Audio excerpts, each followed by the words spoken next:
Okay,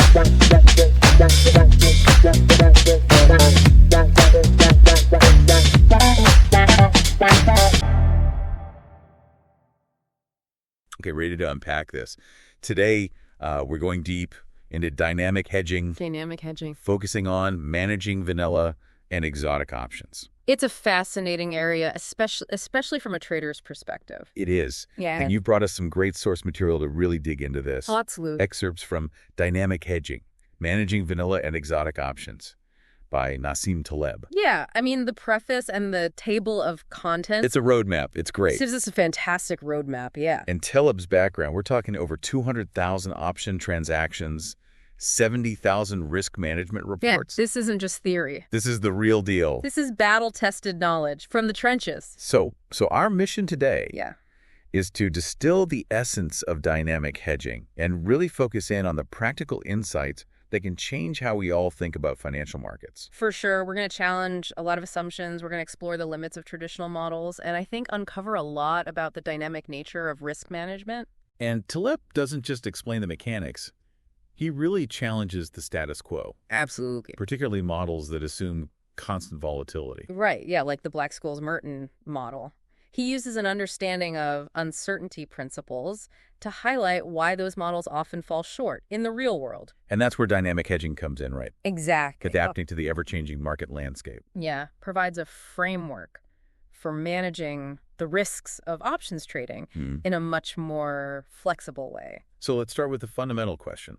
Why is dynamic hedging even necessary? Yeah. Why can't traders just hedge their options once and call it a day? So even if you could predict future volatility, which is impossible, static hedging wouldn't work because of transaction costs and the constant fluctuations of the market. It's like trying to hit a moving target. Okay, so dynamic hedging is all about adjusting your hedges as the market moves. But how often do traders need to rebalance their positions? It's an ongoing process. Taleb talks about adjustment luck, these tiny little market movements that traders are trying to capture by frequently rebalancing. It sounds like a delicate dance between reacting to market changes and maintaining a well-balanced portfolio. Exactly. Finding that sweet spot between overhedging and underhedging. Overhedging eats into your profits. Underhedging exposes you to too much risk. Now let's talk about derivatives themselves. Okay. What are the key building blocks? What are we looking at here? At its core, a derivative has three components. There's the user, the manufacturer, and the utility function. Oh, okay. And dynamic hedging really impacts that utility function directly, changing the derivative's value to the user. Okay, and Taleb also makes a distinction between linear and nonlinear derivatives. What's the significance there? It all comes down to how sensitive that derivative's price is to changes in the underlying asset. Okay. Linear derivatives, things like futures, pretty straightforward. Nonlinear derivatives, options, they have gamma convexity, which makes them much trickier to hedge. Now, I remember the contamination principle from the table of contents. How does that influence option pricing and hedging? Yeah, the contamination principle suggests that the price of an option is impacted by the costs of hedging it. Okay. The harder or riskier it is to hedge, the higher the price is going to be. It's got to compensate for that. To compensate for that risk. Okay, now let's define a few key terms for our listeners just to make sure we're all on the same page. Sure. Starting with put-call parity. Put-call parity describes a fundamental relationship between European call and put options that have the same strike price and expiration date. Okay. It basically ensures that the prices of those options are consistent with each other and with the price of the underlying. And what about American versus European options? What's the key difference there? An American option can be exercised at any point before the expiration date, whereas a European option can only be exercised on the expiration date. So American options give the holder more flexibility. Exactly. But that added flexibility comes at a cost. It does. Because of that potential for early exercise, American options are typically more expensive than European options. And how do traders decide whether or not to exercise an American option early? There are early exercise tests that help determine whether or not that's beneficial. Considering factors like the price of the underlying, the strike price, time to expiration, and interest rates. Interesting. Now, Taleb also mentions The simplicity rule. Yeah. What's that all about? The simplicity rule underscores that even in the complex world of finance, markets tend to gravitate towards simplicity. Complex financial instruments often decompose into simpler ones. Okay, now let's shift our focus to the players in the market. All right. Taleb highlights the distinction between market makers and market takers. Market makers are essentially the liquidity providers. They're quoting bid and ask prices, facilitating trading. No. Market takers are the ones who are accepting those prices to execute their trades. So market makers are like the shopkeepers, setting the prices. Perfect analogy. And market takers are the customers coming in. Yeah, that's a good way to think about it. Now, how do commoditized and non-standardized products factor into this whole market ecosystem? Commoditized products, they're the ones with standardized features, high liquidity, like currency futures, vanilla options. They attract traders who are focused on small margins and high volume. They're like the everyday groceries of the financial world. That's a good way to put it. Readily available, easily traded. Exactly. On the other hand, non-standardized products, those are more bespoke, less liquid. Exactly. Those are the specialty items, right? Yeah. They attract traders willing to take on more risk. Right, and they're harder to price. Now, what about trader decay? I found that concept a bit unsettling. It is unsettling, but it's a reflection of how rapidly things change. And the markets, technological advancements can make even the most seasoned traders obsolete if they don't adapt. Highlights the importance of continuous learning and staying ahead of the curve. Absolutely. Now let's talk trading strategies. Taleb compares value trading with the greater fool theory. Can you elaborate on those? Yeah, value trading is about identifying mispriced assets. Things that are trading below their intrinsic value. Value traders are very patient, and they try to profit from those market inefficiencies. They're like bargain hunters. Precisely. Looking for hidden gems that the market has overlooked. That's a great way to put it, yeah. The greater fool theory, on the other hand. Greater fool theory is about finding someone who's willing to pay a higher price. Regardless of what the thing is actually worth. So it's more about riding a wave of market sentiment. Yeah. Hoping to sell before the bubble bursts. Exactly. A much riskier strategy. Much riskier, relies more on psychology and momentum rather than fundamentals. Now let's delve into the world of liquidity and its pitfalls. What are some of the key things traders need to be aware of? Well, liquidity is the ease with which you can buy or sell something without impacting its price. It's really the lifeblood of any market. So the more liquid an asset is, the easier it is to get in and out of a position. Exactly. Without moving the market against you. Exactly. But as Taleb warns, liquidity can be deceptive, especially during times of market stress. He uses the term liquidity holes to describe those situations. Can you explain what a liquidity hole is? It sounds a bit ominous. Imagine a sudden market event that causes a rapid decline in liquidity, prices shift dramatically, and it creates this hole where buyers disappear and sellers are struggling to find a bid. Yeah. So it's like being stuck in quicksand. That's a great analogy. The harder you struggle to get out, the deeper you sink. That's it. And stop-loss orders designed to limit losses can actually exacerbate liquidity holes. They can, because they can trigger this cascade of, of selling pressure. It's like a dangerous feedback loop. It can. He also discusses one-way liquidity traps. Yeah. What are those, and how do they impact traders? Imagine markets that are prone to panics or sharp declines. Traders tend to act very asymmetrically, much more eager to sell during down moves than they are to buy during rallies. This creates a trap where prices can really get disconnected from fundamentals. So it's the self-fulfilling prophecy, fear drives selling, which depresses prices even further, creating more fear. Exactly. Now, let's turn our attention to arbitrage, a concept that's often misunderstood, often portrayed as this risk-free way to make money. But Taleb paints a different picture. He does. In theory, arbitrage is about exploiting those price differences between identical assets. But in reality, it's far from risk-free. And he breaks down arbitrage into different orders, right? What's the difference there? He describes first-order arbitrage as exploiting the price difference between two highly correlated instruments. So things like, currency arbitrage, option spreads. As we move to higher orders of arbitrage, the relationships get less obvious, more risky. Okay. More dependent on behavioral factors. So the higher the order of arbitrage, the more reliant a trader is on behavioral patterns or market inefficiencies? That's right, rather than those pure mechanical relationships. This leads to the distinction between mechanical and behavioral stability in arbitrage. Exactly. Can you unpack that a bit more? Yeah, imagine a seemingly stable relationship between two assets. Okay. Like a fixed income spread.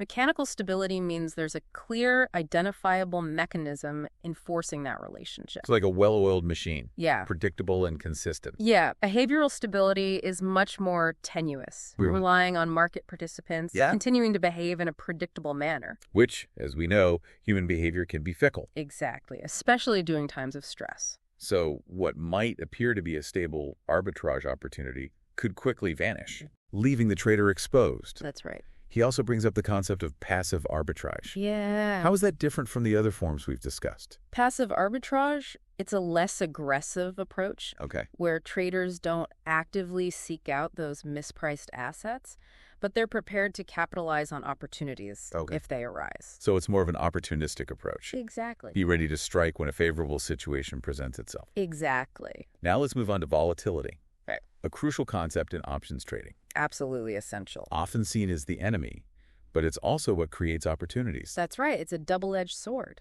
Understanding volatility is key for pricing and hedging options, but it's not a simple task. It's not. Taleb dives into the challenges of calculating both historical and implied volatility. Right. Can you remind us what those terms mean? Yeah. Historical volatility is a measure of past price fluctuations. Okay. Implied volatility is derived from option prices. Okay. And it reflects the market's expectation. So historical volatility looks back. Yeah. Implied volatility looks ahead. Exactly. Both have their limitations, especially when considering what Taleb calls rubber time. What's rubber time, and how does that impact volatility calculations? Rubber time refers to the fact that markets operate in business days, not calendar days. Okay. So a month in the financial world isn't always 30 days. Right. It can vary depending on weekends and holidays. Okay. And that can distort our volatility calculations. So traditional volatility calculations might not accurately reflect the true volatility of the market. It's right. Taleb also talks about volatility filtering techniques to address these distortions. It's about accounting for the impact of recent events. Okay. You don't want to give equal weight to a price shock that happened yesterday versus a month ago. Yeah, it's all about context. Exactly. So volatility filtering helps us smooth out those distortions. It provides a more accurate picture. Exactly. Now, Taleb mentions a couple of specific tools for estimating volatility, the Parkinson number and the variance ratio method. Yeah. Can you explain those? The Parkinson number uses the high and low prices over a given period to estimate volatility, while the variance ratio method analyzes those price fluctuations, but at different time intervals. So they provide alternative ways to gauge volatility. Exactly. Especially when traditional methods might be skewed by market noise or outdated data. That's right. Having multiple tools in your arsenal. Always helpful. Now, of course, we can't forget the Greeks. Those essential measures of risk in options trading. Delta, gamma, theta, Vega. But Taleb stresses the need to adapt the Greeks for real-world applications. Absolutely. They have their shortcomings, like any model. What are some of the key things to keep in mind there? Well, for example, delta is often misinterpreted as the probability of an option ending in the money. Right, which it's not. That's only true. In very specific theoretical conditions. Exactly. In practice, delta should be viewed as a measure of the option's price sensitivity to changes in the underlying. Okay, so it's about how much the option's price is expected to move for a 1-point move. That's it. In the underlying. Exactly. And gamma measures the rate of change in delta. Exactly. So it's a measure of how much that hedge needs to be adjusted as the underlying price moves. Okay. And Taleb also introduces the concept of shadow gamma, which captures how much your P&L changes, not just the underlying asset moves, but as its corresponding volatility changes. So it's about recognizing the volatility isn't static, it can move. Right. And those movements can impact a gamma hedge. Absolutely. Now, shall we explore some advanced hedging techniques? Let's do it. Okay, let's start with forward implied volatilities. Right. What are those, and how are they used in practice? Forward implied volatilities represent the expected volatility between two future dates, derived from option prices. Okay. It's a way to look beyond that current implied volatility and get a sense of how the market views future volatilities. So it's like peering into a crystal ball, trying to anticipate how volatility might evolve. It is. He explains how to generate what's called a forward volatility curve. Okay. Which gives you a visual representation of how implied volatility is expected to change over time. It sounds like a powerful tool for traders. It can be, but he does caution against using this for anything other than fungible assets. Meaning? Things that are easily traded. Okay. And have liquid markets like currencies, major stock indices. Okay. Not so much for, less liquid or non-fungible assets. It's important to know the limitations of any tool before using it. Now, he also discusses how to translate regular Vegas into forward buckets. Yes. And that involves adjusting the standard Vega calculation to reflect the expected changes in implied volatility in each time bucket. Exactly, as derived from that forward volatility curve. So you're aligning that Vega calculation with the market's view of future vol. Then we have multi-factor Vega. Yes. Which incorporates a spot volatility matrix using historical analysis to correlate relative periods. Yes. What makes multi-factor Vega so advanced? It considers not only the expected changes in implied vol in each time bucket, but the correlations between those changes. Volatility movements in different time periods aren't independent. They tend to move together to some extent. So it's about building a more sophisticated model. It is. That captures those interrelationships between those different volatility buckets. That's right. And this can lead to much more effective hedging decisions. Now let's move on to the method of squares. What's that all about? It uses squares of strikes and time to expiration to calculate Vega and manage the sensitivity of your options position to changes in implied volatility. So it's a way to map out Vega exposure across a range of strikes and maturities. You're essentially plotting Vega values against the squares of strikes. Exactly. And time to expiration. That's it. To visualize the shape and magnitude. It helps you visualize. Of that Vega risk. Where are the hot spots? Where's your exposure the highest? And that can help you make more targeted hedging decisions. Oh, exactly. You might choose to reduce your exposure in those areas. Right. Or implement those specific strategies. To mitigate those risks. Now let's talk about Theta. Okay. That often dreaded measure of an option's time decay. Right. It's something that every option trader needs to understand. It's often seen as the enemy. It is, for option buyers. Yeah, of option buyers. Yeah. Theta represents the rate at which an option's value erodes as time passes. That's right. All else being equal. As an option approaches its expiration date, its time value decays. Yeah. Theta reflects that. Exactly. So for options buyers, time is literally money. It is. But Taleb emphasizes that even Theta has its limitations.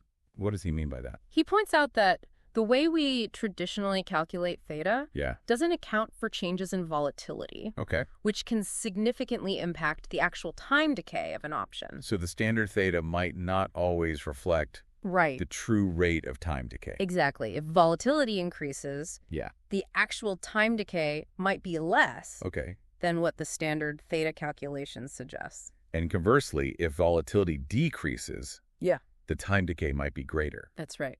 Makes sense. So how do traders account for this volatility effect when managing Theta?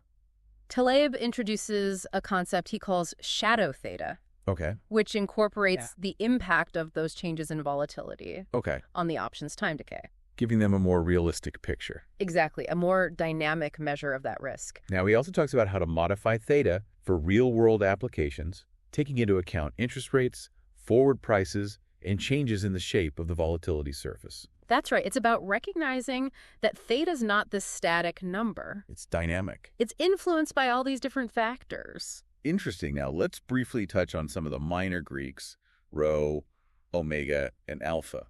Okay. While they're not used as frequently as the major Greeks, they can still be important depending on your trading strategy. They can be. So let's start with rho. What does that measure? Rho captures an option's sensitivity to changes in interest rates.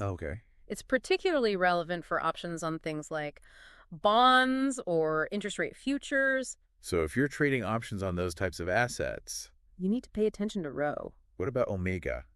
It always sounds a bit mysterious. Yeah, think of it as the expected life. of a path-dependent option, something like a barrier option. Right. It helps you estimate how long you might hold that option before it's either knocked out or exercised. Probably alpha. Alpha, also known as gamma rent, is a ratio that compares the theta per gamma for an options position.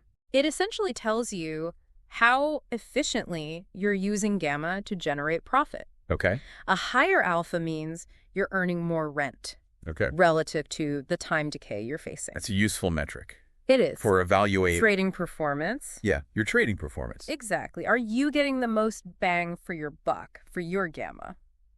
As we move on to the next part of our deep dive, let's take a moment to reflect on what we've learned so far. Sure. It's clear that dynamic hedging is this multifaceted discipline. It is. Requires a deep understanding of options, volatility, market dynamic. It's not just about plugging numbers into formulas. It's about thinking critically. Absolutely. Challenging assumptions. And adapting to the ever-changing nature of the market. Absolutely. And Taleb's book provides invaluable insights for anyone looking to master this complex field. He does. He encourages traders to move beyond those theoretical models. And really develop a more practical understanding of how markets actually work. So as you continue to explore the world of dynamic hedging, remember to stay curious, question everything, and never stop learning. That's great advice. Now let's delve into the next chapter of our journey and uncover more of the secrets behind effective risk management in the world's options trading. I'm ready. Okay, so let's delve deeper into these practical aspects of actually measuring and managing options risks. We've talked about the limitations of these theoretical models, so where do we go from there? That's where Taleb's experience and insights become so valuable. He takes us beyond the textbook and into the trenches of real-world trading. And one of the first things he addresses is the Black-Scholes-Merton model, this cornerstone of options pricing. But as we've discussed, it relies on certain assumptions. It does. That don't always hold true. Right. Constant volatility, continuous trading, and no transaction costs. In practice, not so much. Not so much. So how do traders account for these discrepancies? How do they bridge that gap between theory and reality? They need to adapt their models and strategies and recognize that markets are far more complex and unpredictable than those models assume. And Taleb provides specific guidance on how to do this. He does. He starts with delta. That all-important measure of an option's price sensitivity. To changes in the underlying asset's price. The changes in the underlying, But he says the traditional definition of delta, while useful in theory, doesn't always translate well to the real world. Right. There's no such thing as an infinitely small move in the market. Right, which that mathematical definition relies on. Precisely. Markets move in discrete increments. Not these continuous flows. So traders need to use a modified delta. They do. That accounts for these real-world constraints. Exactly. And he provides a formula for this modified delta. He does. What does it take into account? The actual price increments that are observed in the market. So you're grounding that theoretical concept in reality. And he also brings up the concept of delta and bucketing of risks. Which is a common practice. That's a common. Among options traders. What's the idea behind bucketing those delta exposures? Recognizing that options with different maturities have different sensitivities. They're the underlying. So traders will often bucket their delta exposures by maturity. So a trader might have different delta hedges for short-term, medium-term, and long-term options. Exactly. Allowing them to tailor. A much more granular approach. Now, Taleb then delves into delta in the context of volatility. And particularly extreme volatility. And he says delta's effectiveness as a hedge actually deteriorates. It does. As volatility increases. Especially during those periods of extreme volatility. Why is that? What happens to delta hedging when the market gets wild?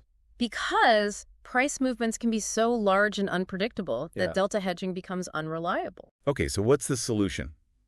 How do traders adjust their strategies when they're faced with this extreme volatility? They need to be aware of that limitation and consider alternative hedging strategies, things like maybe using options with lower delta, incorporating volatility-based hedges, and they need to adjust their risk tolerance and position sizing accordingly.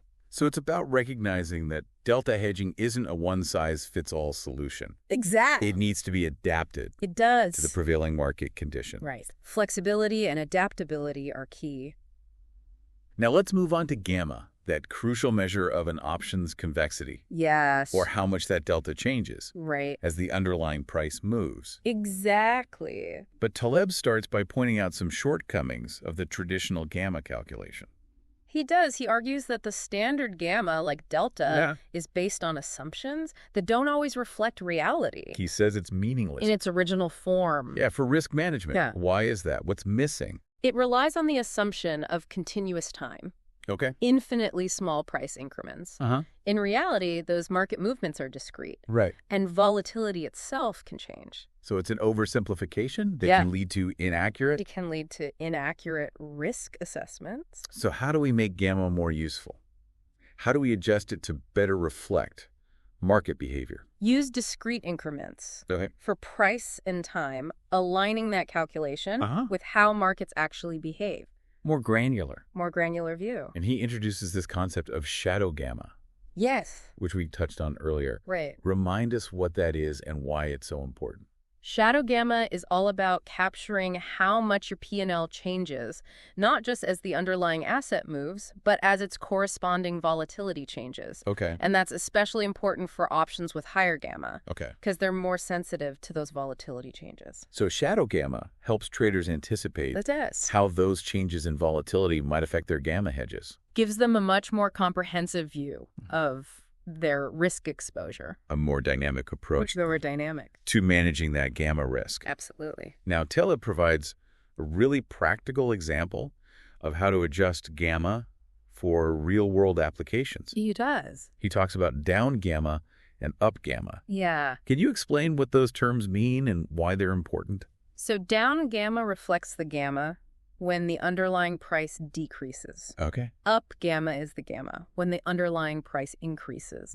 And the distinction is important because in reality, gamma is not symmetrical. Okay, so the amount of gamma you have on the downside could be different. Might be different from the amount of gamma you have on the upside. Precisely, and this can be very pronounced. Okay. When you're dealing with options that have a lot of skew or are influenced by market events. So understanding the difference between down gamma and up gamma can help traders fine-tune their hedging strategies. Absolutely. Tailoring their hedges. To specific risks. To the specific risks. Now, Taleb delves into the impact of the volatility smile on gamma. Right. Explain what the volatility smile is. Yeah, the vol smile reflects the fact that options with different strike prices often have different implied volatilities. Okay. So this can lead to variations in gamma across the strike price spectrum. So the volatility smile can distort the traditional gamma calculation. It can. Leading to inaccurate risk assessments. Okay, let's move on to GAR-CH gamma and the skew. All right. Explain what those terms mean. Yeah. How they relate to gamma hedging. So RCH stands for Generalized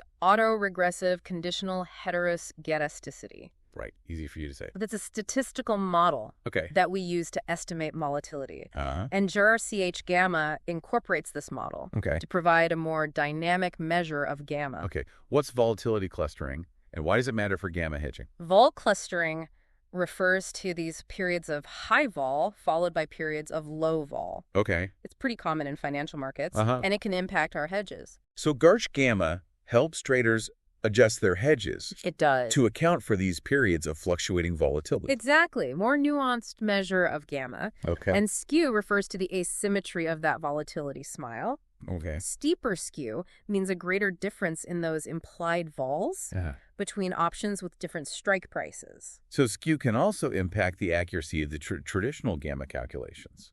It can. It's another factor to consider when you're managing gamma. Now, Taleb provides this fascinating case study on shadow gamma. Yeah. Using this example of the Silva-Davian elections. Right. Demonstrates how unexpected events, like a political election, can dramatically impact things. Absolutely. And the effectiveness of our traditional hedging strategies. Exactly. It shows how shadow gamma can help traders anticipate and manage these risks. Yeah. So it's a real-world example of how shadow gamma can be a valuable tool for traders operating in these uncertain environments. For sure. It emphasizes thinking beyond static models and making dynamic adjustments. Now let's shift our focus to Vega. Okay. That crucial measure of an option sensitivity to Changes in volatility. Changes in vol. And Taleb starts by emphasizing the relationship between Vega and gamma. He does. What's the connection there? Vega is related to gamma, much in the same way that gamma is related to delta. Okay. They're integrals of each other. Right. Vega reflects that change in an options price for a 1% change in vol. Okay. Similar to how gamma reflects that change in delta for a 1-point move in the underlying. So they're both measures of sensitivity, but at different levels. Precisely. Now, he introduces the concept of the modified Vega. Right. Which accounts for the fact that volatility is not constant. Exactly. Why is it necessary to modify Vega? What's wrong with the traditional calculation? Traditional Vega calculations assume a parallel shift in the volatility surface, meaning all options experience the same change in volo. But that's not always the case. Not always the case. In the real world. Right. Volatility changes can be very non-parallel, affecting different options in different ways. And the modified Vega takes this into account. It does. Providing a more accurate measure. Exactly. Now, he introduces the simple Vega for comparison purposes. Yes. What's the purpose of that comparison? What insights does that give us? The simple Vega is that traditional calculation that assumes a parallel shift. Okay. So comparing the two can highlight how much your Vega exposure might be off if you rely solely on that traditional calculation. So it's a way to assess the potential inaccuracies of the traditional method. Exactly. And make adjustments accordingly. That's right. And then he delves into the concept of bucket Vega. Yes. Which we touched on earlier. Right. Remind us what that is and why it's important for managing Vega risk. Bucket Vega breaks down your Vega exposure into these different time buckets. Okay. Just like we discussed with Delta, recognizing that options with different maturities have different sensitivities to vol changes. So it's a more granular approach. It is. To managing that Vega risk. It is. Recognizing that volatility can impact options. Exactly. With different maturities in different ways. Exactly. Shorter maturity options, more sensitive to immediate changes in volable. Longer maturity options, more gradual response. Now, Taleb then delves into this covariance bucket Vega, introducing a correlation matrix. He does. What is that and why is it important? Traditional bucket Vega calculations often assume that changes in volume in one time bucket are independent of changes in other buckets. Okay. Not always a realistic assumption. Right. Volatility changes often exhibit some degree of correlation across time. Okay, so if short-term volatility increases, it's likely that medium-term volatility will be affected. Yeah, albeit maybe to a lesser extent. So the correlation matrix helps capture these interdependencies between the different volatility buckets. Exactly. Give traders a more accurate picture of their overall Vega exposure. And allows them to make much more informed hedging decisions. More sophisticated, nuanced approach. It is. Now, Taleb also discusses forward implied volatilities. Yes. Which we've touched on. Right. Remind us what those are. Forward implied vols represent the expected vol between two future dates. Okay. Derived from option prices. Way to look beyond that current implied vol. Yeah. Get a sense of how the market views future vol levels. So it's a way to map out the market's expectations. That's right. Of future volatility. Exactly. He also discusses how to translate regular Vegas into those forward buckets. He does. Which involves adjusting that standard Vega calculation. Right, to reflect those expected changes in vol. In each time bucket. That's right, as derived from the forward vol curve. Align the Vega calculation. With the market's view of future vol. Now we have multi-factor Vega. Yes. Which incorporates a spot volatility matrix. Using historical analysis to correlate, using relative periods. What makes multi-factor Vega so advanced? It takes into account not only the expected changes in implied vol in each time bucket, but also the correlations between those changes. Okay. Recognizing that vol movements in different time periods are not independent. Right. They tend to move together. Okay, so it's a more sophisticated model. It's more sophisticated. That captures those interrelationships. Absolutely. Between those different volatility buckets. That's right. This can lead to more accurate risk assessment and hedging decisions. Now let's move on to the method of squares. All right. It sounds intriguing. It is. What is that? Imagine plotting Vega values against the squares of both the strike prices and the time to expiration. Okay. It helps you visualize how sensitive your position is to changes in vol across different strikes and maturities. So like creating a heat map of your Vega exposure. Exactly. Where are the hot spots where you're most vulnerable. Exactly. Allows you to make more targeted hedging decisions. Okay, now, let's face the music. Theta, the dreaded time decay. Right. The enemy of any option buyer. It's true. Theta reflects how much that option value erodes as time passes. But we have to remember, the traditional theta calculation assumes constant volatility. Yeah, which is not realistic. Not realistic. So that standard theta can be misleading. It can be. Taleb argues that you need to consider shadow theta, Okay. which accounts for those potential volatility changes. Okay, and so that would give you a more dynamic and realistic view Yeah. of how time decay might actually affect your options value. Now, what about those lesser-known Greeks? Rho, omega, and alpha. Do those really matter? They can, depending on your trading strategy Okay. and the types of options you're dealing with. All right, so Rho.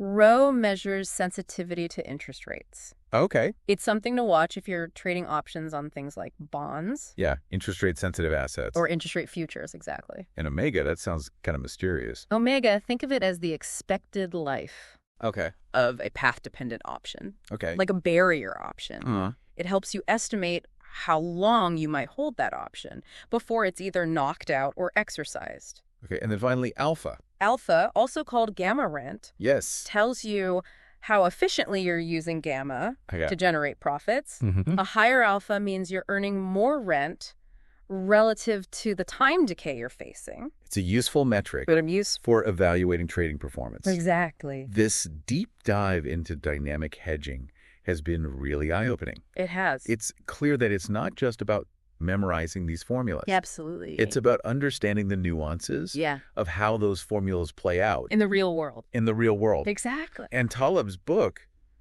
emphasizes that you need to be adaptable.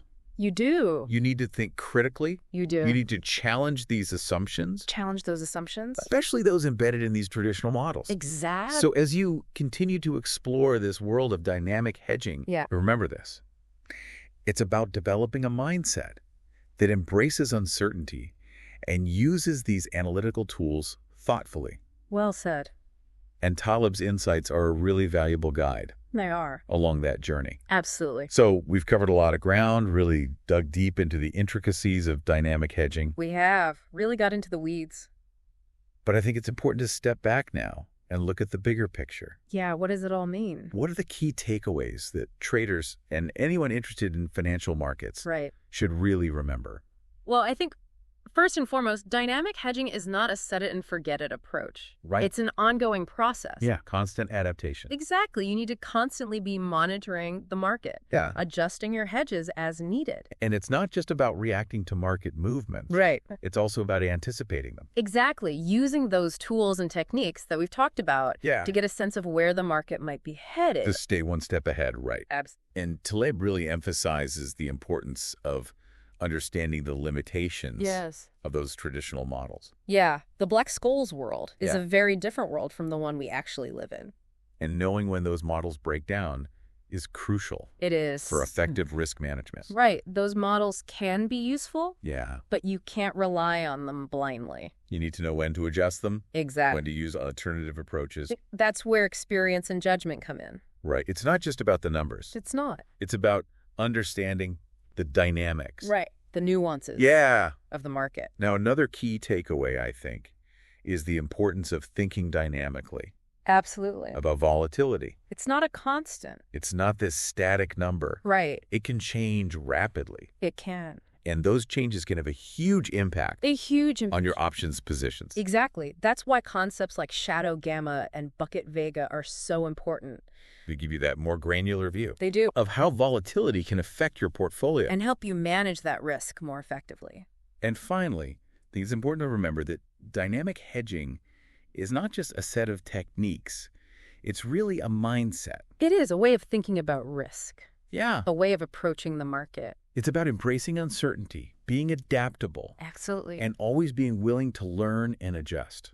I think Taleb sums it up perfectly in the book when he says that the only constant is change. That's it. In the markets. Yeah, and I think that applies to life in general, but certainly in the markets. Absolutely. I think that's a great note to end on. So as you continue to explore this world of dynamic hedging and options trading, remember to stay curious, question those assumptions, and always be prepared to adapt.